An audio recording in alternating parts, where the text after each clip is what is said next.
श्री साहित्य ज्ञान में आप सभी श्रोताओं का स्वागत है और मैं आप सबको नमस्कार करती हूँ। चलिए आज हम कबीर की सभी साखियों को पूरा कर लेते हैं। सुमिरन को अंग हम लोग का जो चल रहा था उसको हम पूरा करते हैं। तो चलिए आज हम शुरू करते हैं 25वीं साखी। ध्यान दीजिएगा। अच्छा, मेरे इस चैनल को लाइक सब्सक्राइब करना और शेयर करना ना भूलें और बेल को दबाना ना भूलें प्लीज़।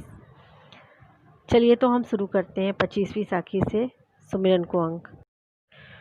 लूटी सके तो लूटी ले राम नाम की लूटी, लूटी सके तो लूटी ले राम नाम की लूटी। कबीर दास जी यहाँ पर बहुत ही सुंदर तरीके से कहना चाह रहे हैं कि मनुष्य मात्र ही कैसी होनी है जिसमें कि साधना संभव है। मानव के भीतर सभी तत्व विद्यमान है।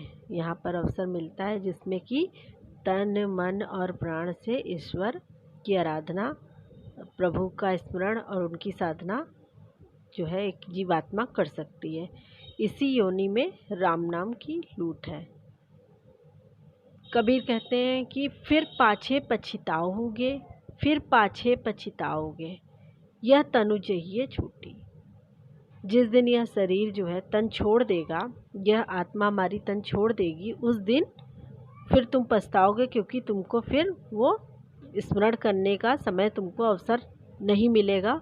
वह भी जो है ख़त्म हो जाएगा। जब यह शरीर छूट जाएगा तो यह आध्यात्मिक साधना तुमसे नहीं संभव हो सकेगी और फिर पीछे पछताओगे।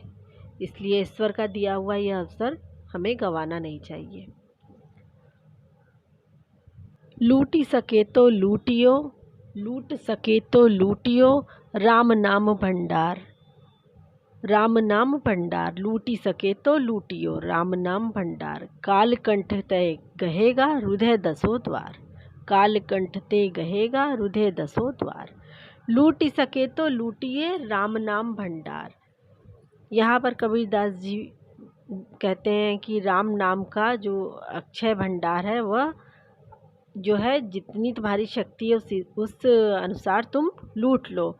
क्योंकि लूट सके तो लूटिए, अगर तुम जितना लूट सकते हो उतना लूट लो, क्योंकि राम नाम यह भंडार भरा हुआ है और जितना ले सकते हो उसको तुम लो। क्योंकि काल कंठते गए, क्योंकि जब काल जो है समय का चक्र जब तुम्हारे कंठ को दबोचेगा तब शरीर के जो दसों द्वार होते हैं, रुधो दसों द्वार, दसों द्वार से तो आप लोग अच्छी तरह समझते होंगे कि दसों द्वार से यहाँ क्या तात्पर्य।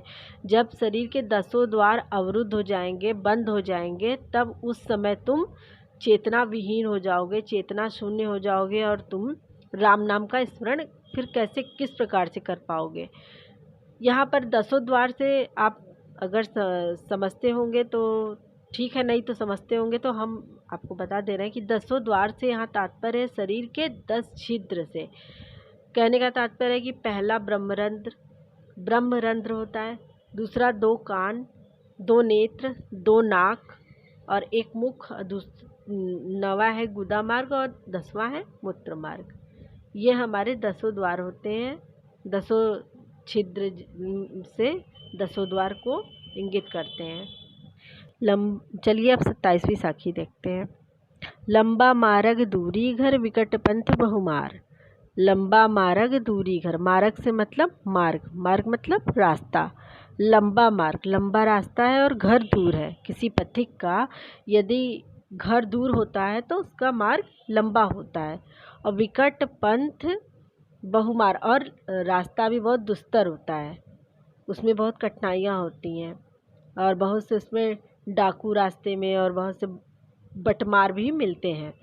इसी प्रकार से प्रभु से मिलन का जो रास्ता होता है वो एक जीवात्मा बहुत सी योनियों में भटकती हुई तब ईश्वर से उसका मिलन संभव हो पाता है, उसका दर्शन उसको मिल पाता है।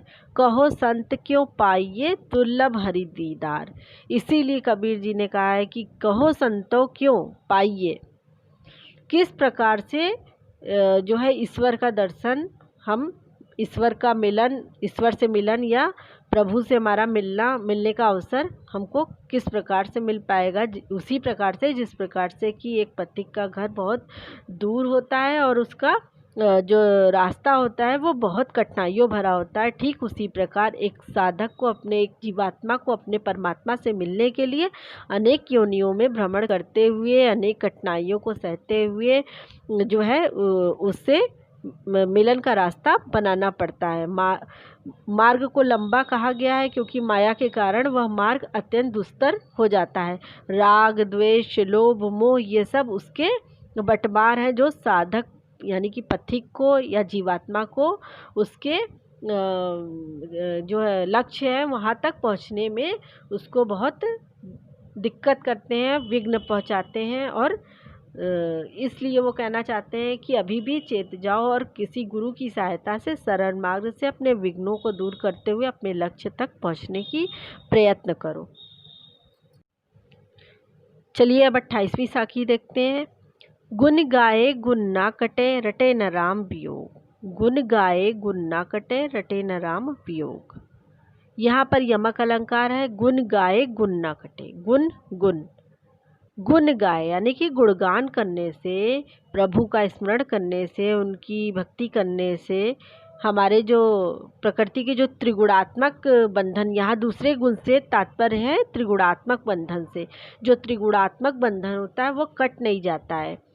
रटे न राम वियोग, ना तो रटने से ही राम का वियोग जो है कम हो जाता है।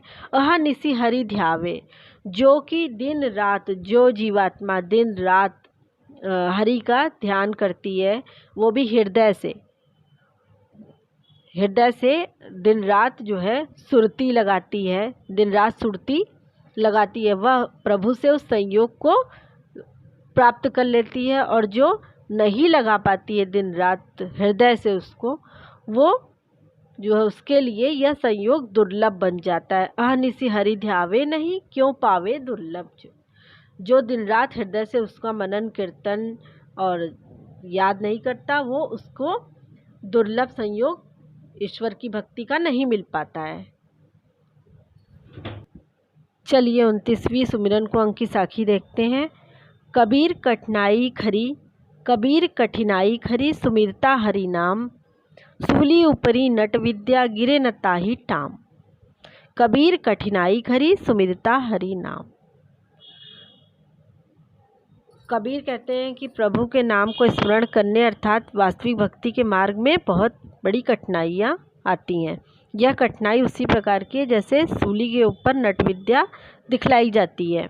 नट की कला दिखलाई जाने वाली कला होती है, जिसमें यह स्थिति एक बनी होती है कि यदि वह नट गिरा तो फिर उससे बचने का कोई सहारा नहीं होगा, उसे बचाने का कोई भी सहारा नहीं होगा।